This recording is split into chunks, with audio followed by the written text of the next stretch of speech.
जनसंवाद न्यूज, सत्य आणि विश्वासाची बातमी। उल्हासनगर रेल्वे स्टेशनचा हा स्कायवॉक नशेखोर युवकांचा अड्डा झाला आहे। स्कायवॉक वरून घरी जाणाऱ्या एका व्यक्तीवर लूटमारीच्या उद्देशाने हल्ला करत जखमी केल्याची घटना घडली। यात हरिओम द्विवेदी हे जखमी झाले आहेत। शनिवारी रात्री 9:30 वाजण्याच्या सुमारास हरिओम हे कामावरून स्कायवॉक वरून घरी येत असताना 5 ते 6 जणांच्या टोळीने लूटमारीच्या उद्देशाने अडवून हुज्जत घातली। यावेळी त्या नशेखोर तरुणांनी थेट लादीने डोक्यात प्रहार करून जखमी केला आहे। यात हरिओम यांच्या डोक्याला गंभीर दुखापत झाली।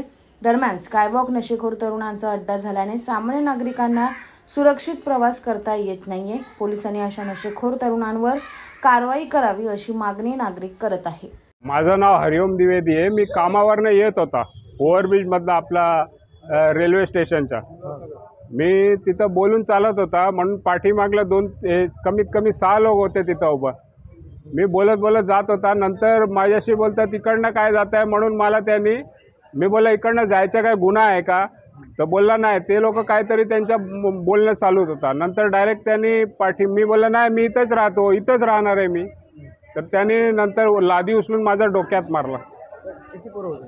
6 पोरे होते। आता 9:30ची। आणि कुठं घडला प्रकार? ओव्हरब्रिज मधला आपला फ्लायओव्हर कुठला स्कायवॉक। किती वाजताची घटना? 9:30। काय पोरं वगैरे परिचयाचे काय आहेत आपल्या?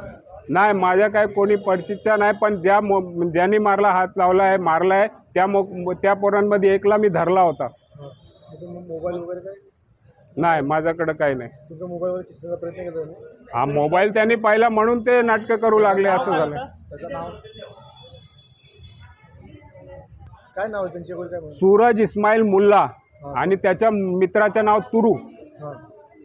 त्याला मी धरला होता। त्यांनी सगळं सांगितलं, हा माझा मित्र आहे। त्यांनी फोन करून त्याला सांगितलं। बसले होते तिकडं टाइमपास, गांजा बिंजा मला काय माहित नाही। ते मी आपल्या कामावर डेली येऊन जातोय।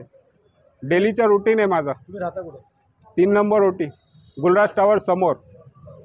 जनसंवाद न्यूज, सत्य आणि विश्वासाची बातमी। आजच सबस्क्राइब करून बेल आयकॉनला क्लिक करा आणि पहा ताज्या घडामोडींचा अचूक अंदाज आपल्या मोबाईलवर।